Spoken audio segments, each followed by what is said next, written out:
রমেশ ভাই শান্তনু লবণের ফ্যাক্টরি ছিল।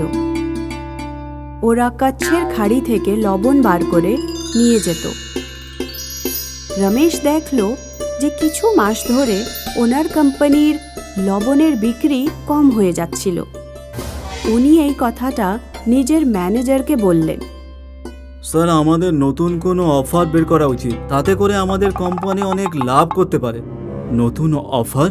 একটা কাজ করো, লবণ কিনলেই সোনা পাওয়া যায় অফার দাও। উজ্জ্বলা লবণ কিনুন আর পেয়ে যান সোনার বিস্কিট। রমেশ ভাই শান্তনুর লবণ গুজরাট আর রাজস্থানের অনেকগুলো গ্রামে বিক্রি হতো। রাজস্থানের তারাপুর নামের একটা গ্রাম ছিল, যেখানে পিন্টু আর মালুর পরিবার থাকত। পিন্টু আর মালু একজন গরিব কৃষক ছিলেন। ওনার ক্ষেতে শুধু খাবার জন্যই ফসল ফলতো। মা, সামনেই দীপাবলি আসছে। গতবার তুমি আমাকে বলেছিলে আমরা টিভি আর ফ্রিজ কিনবো এবারে। যদি আমাদের কাছে ফ্রিজ থাকে তাহলে ফ্রিজের আমরা ঠান্ডা জল খেতে পারবো, আর টিভি যদি হয় তাহলে আমরা অনেক নাটকও দেখতে পারবো। হ্যাঁ, আর সিনেমাও দেখতে পারবো, যেমন প্রধান সাহেবের বাড়িতে সিনেমা দেখা যায়। পরাণ যায় জ্বলিয়া রে, স্বামী কেন আসামি, সখী তুমি কার। বাচ্চারা, আমাদের ঘরে টিভি আর ফ্রিজ নেই। আমাদের কাছে কোনোদিনই এত টাকা একসাথে হবেই না যে আমরা টিভি বা কিছু কিনতে পারি। এই দেখো, বাবাও চলে এসছে।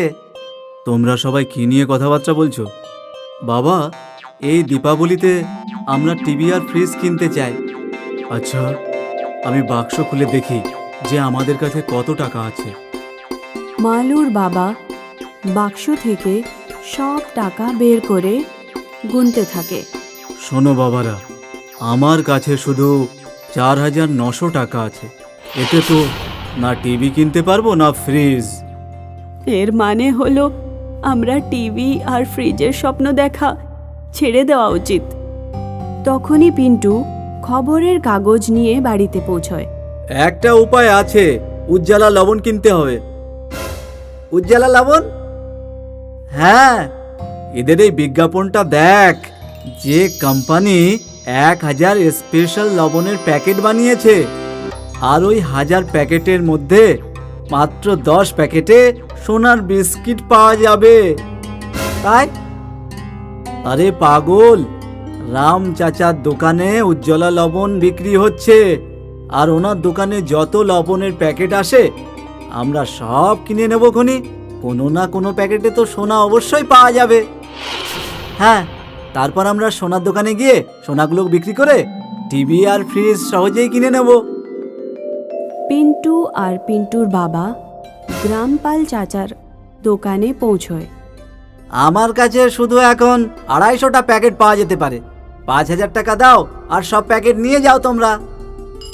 আমাদের কাছে 4,900 টাকা আছে। কোনো ব্যাপার না, 100 টাকা আপনি পরে দিয়ে দেবেন। পিন্টু আর পিন্টুর বাবা উজ্জ্বলা লবণের 250 প্যাকেট বাড়িতে নিয়ে যায়। চল, এবার সব প্যাকেটগুলো খুলি।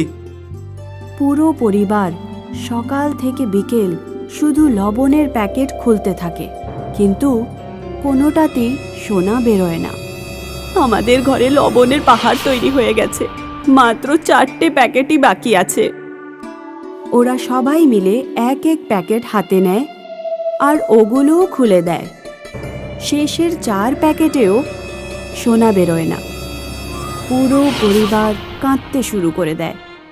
ওই সময়ই পিন্টু আর মালুর মাসি শহর থেকে ফেরে। আরে কি হয়েছে দিদি, সবাই কাঁদছে কেন? মালুর মা নিজের বোনকে সব ব্যাপারটা বলে। আরে তোমরা খুবই বোকা, কোনো কোম্পানি 20 টাকার লবণে সোনা কেন দেবে?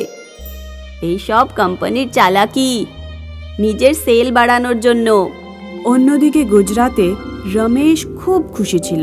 স্যার, আপনার ট্রিক তো খুব কাজ করেছে। আমাদের লবণের সেল দ্বিগুণ বেড়ে গেছে। একটু আগে আমি খবর পেলাম রাজস্থানের একটা দোকান থেকে 250 প্যাকেট একসঙ্গে একজন কিনে নিয়ে গেছেন। আমরা লোকেদেরকে ভালোই টুপি পরালাম, ওই রাত্রে পিন্টুর বাড়িতে সবাই ঘুমোচ্ছিল।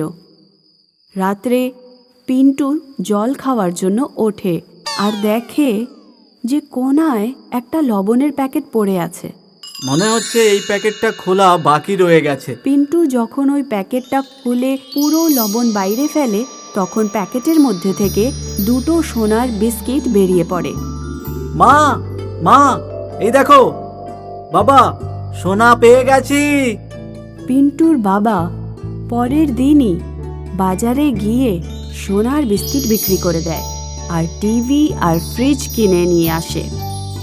এ কি মজা, আমরা এবার টিভি দেখবো আর ঠান্ডা জল খাবো।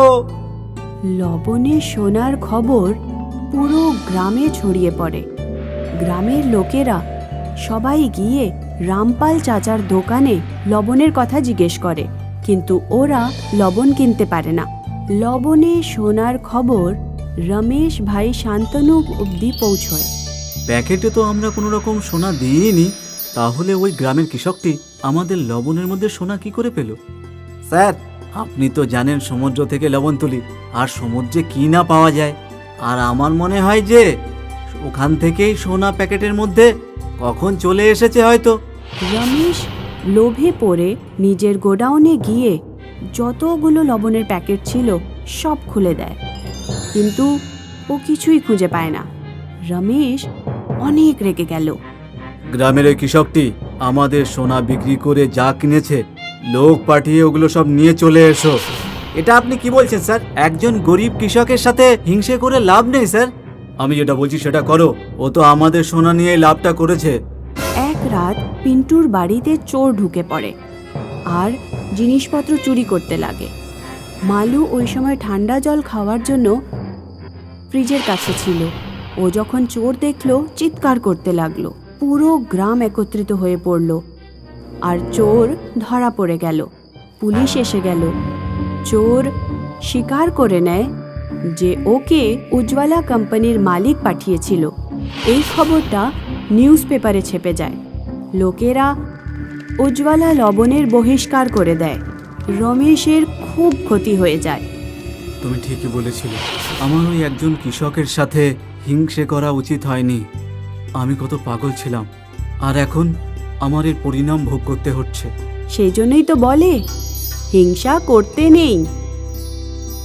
যেটা যার ভাগ্যে থাকে সে সেটা পেয়েই থাকবে।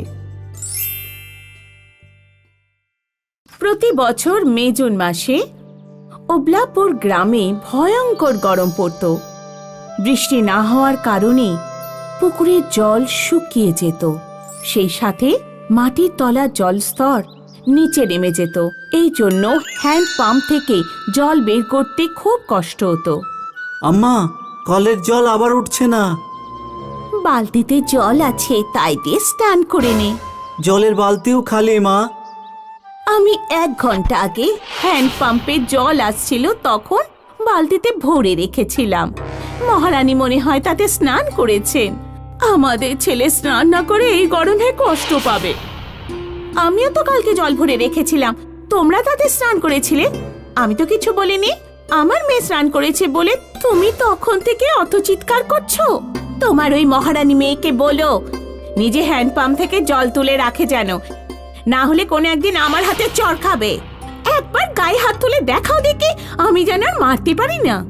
শেফালি নিজের মায়ের সাথে থাকতো, ওর বাবা মারা গেছিল। শেফালি আর কাকির মধ্যে মাঝে মাঝে জল নিয়ে ঝগড়া হতো। শেফালির বাবার মৃত্যুর পর কাকা কাকিমা শেফালি আর মাকে বাড়ি থেকে বের করে দিতে চেয়েছিল। সন্ধ্যায় যখন কাকা কাকিমা বাড়ি ফিরল, ধনু সিং ঘরে ফিরল। ওর বউ স্বামীকে কি সব যেন বলল। আজ তো তোমার ভাইজি শেফালি আমাকে মারতে যাচ্ছিল, জানো তুমি।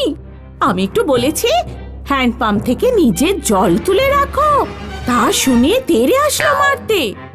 তাও ভালো যে বাবলু বাড়িতে ছিল, ও আমাকে বাঁচালো। বৌদি কি কিছুই বলেনি? তোমার বৌদি তো দাঁড়িয়ে দাঁড়িয়ে মজা দেখলো। ও তো মেয়েকে দিয়ে আমাকে মারতে চাইলো। এইভাবে মিথ্যে কথা বলে সুমতি ধনু সিংহকে রাগিয়ে দিল। ধনু সিংহ রাগে বৌদির বাড়িতে গেল আর ওনার জিনিসপত্র নিয়ে বাইরে ফেলতে লাগলো। কাকু, এটা তুমি কি করছো? তোমরা এখন বাড়ির বাইরে বেরিয়ে যাও। দাদা মারা গেছেন, তোমাদের এখানে থাকার আর কোনো প্রয়োজন নেই, বুঝলে? শেফালি আর ওর মা প্রধানের কাছে গিয়ে ধনু সিংহের নামে নালিশ করলো। পঞ্চায়েত সভা বসলো, কিন্তু শেফালির কাকিমা প্রধানকে টাকা খাইয়ে রায় নিজের পক্ষে করে নিল। ধনু সিং, সুমতি আর বাবলু তিনজন ধাক্কা মেরে শেফালি আর তার মাকে বাইরে বের করে দিল। মা, এবার আমরা কোথায় যাব? খুকি, দিদার বাড়িতে চল। এই গ্রামে ধনু সিংহের কারণে কেউ আমাদের আশ্রয় দেবে না।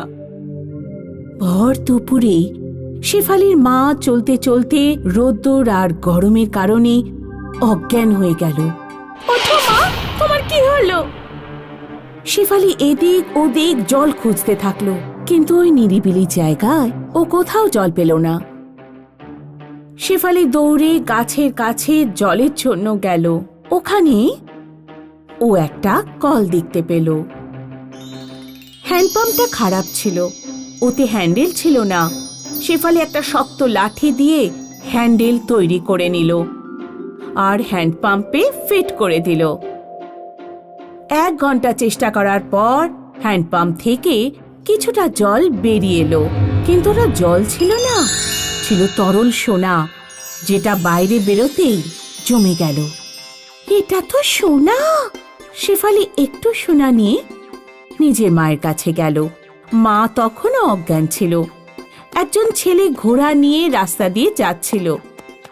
শেফালি তার কাছে গিয়ে বলল, আমার মাকে হাসপাতালে নিয়ে যাবে আর তার বদলে এই সোনা নাও। ওই ছেলেটি শেফালি আর তার মাকে হাসপাতালে ছেড়ে দিল। আবার দেখা হবে। হাসপাতালে কিছুদিন মায়ের চিকিৎসা চলল আর তারপর মা সুস্থ হন। মা, দিদার বাড়িতে গিয়ে বোঝা হবার দরকার নেই। সোনা দেওয়া হ্যান্ডপাম্পের পাশে আমরা ঘর বানাবো আর ওখানে থাকবো। শেফালি আর ওর মা হ্যান্ডপাম্প থেকে চাহিদা অনুযায়ী সোনা বের করে বিক্রি করে দেয় আর বাড়ি বানিয়ে প্রয়োজনীয় জিনিসপত্র কিনে নেয়। ঘোড়ায় চলা ছেলেটি যখনই ওই রাস্তা দিয়ে যেত, শেফালির সাথে দেখা করত। একদিন বাজারে বাবলু শেফালিকে ভালো জামা পরে একটা ছেলের সাথে ঘুরতে দেখে। বাবলু সব কথা গিয়ে নিজের মা বাবাকে বলল। যখন এরা গ্রামের বাইরে একটা ছোট্ট বাড়িতে আছে, তখন ওদের কাছে এত টাকা পয়সা কিভাবে আসছে? ধনু সিংহ একদিন লুকিয়ে শেফালির পিছু নেয় আর ওদের বাড়ি পর্যন্ত পৌঁছে যায়। ও শেফালিকে হ্যান্ডপাম্প থেকে সোনা বের করতে দেখে। ধনু সিং বাড়িতে এসে একটা গরুর গাড়ি তৈরি করে। এই গরুর গাড়ি নিয়ে তুমি কোথায় যাচ্ছ? শৈপালির বাড়ির কাছে একটা হ্যান্ডপাম্প আছে, যেটা সোনা দেয়। আজ রাত আমরা ওই হ্যান্ডপাম্পের নিচে সব সোনা চুরি করে গাড়িতে করে নিয়ে চলে আসব। রাত্রে ধনু সিং, সুমতি আর বাবলু শেফালির বাড়ির কাছে যায়। সবার প্রথমে শেফালি আর তার মায়ের মুখে অজ্ঞান করার ওষুধ রুমালে চেপে ওদের অজ্ঞান করে দেয়। তারপর 4-5 ঘন্টা ধরে হ্যান্ডপাম্প থেকে সোনা বের করতে থাকে। গরুর গাড়ি পুরো ভরে যায়। ওরা নিজেদের জামা কাপড় আর ব্যাগেও সোনা ভরে নেয়, কিন্তু হ্যান্ডপাম্প থেকে সোনা বেরোনো বন্ধ হয় না। আমার মনে হচ্ছে এই কলের নিচে অনেক বড় সোনার খনি আছে। এবার ক্ষান্ত দাও, এত সোনা অনেক হয়েছে, এগুলো নিয়ে যেতেই অনেক ঝামেলা। ধনু সিংয়ের পরিবার গরুর গাড়িতে সোনা ভরে গ্রামের দিকে যেতে থাকে। রাস্তায় ডাকাত দল ঘুরছিল। ডাকাতদের নজর ওদের ওপর পড়ে। ডাকাত ধনু সিংয়ের গোটা পরিবারকে মেরে সব সোনা নিয়ে যায়। ওদিকে শেফালি ওই ছেলেটিকে বিয়ে করে খুশিতে জীবন কাটাতে থাকে। কথায় আছে না, কুকর্মের ফল সবসময় খারাপ হয়।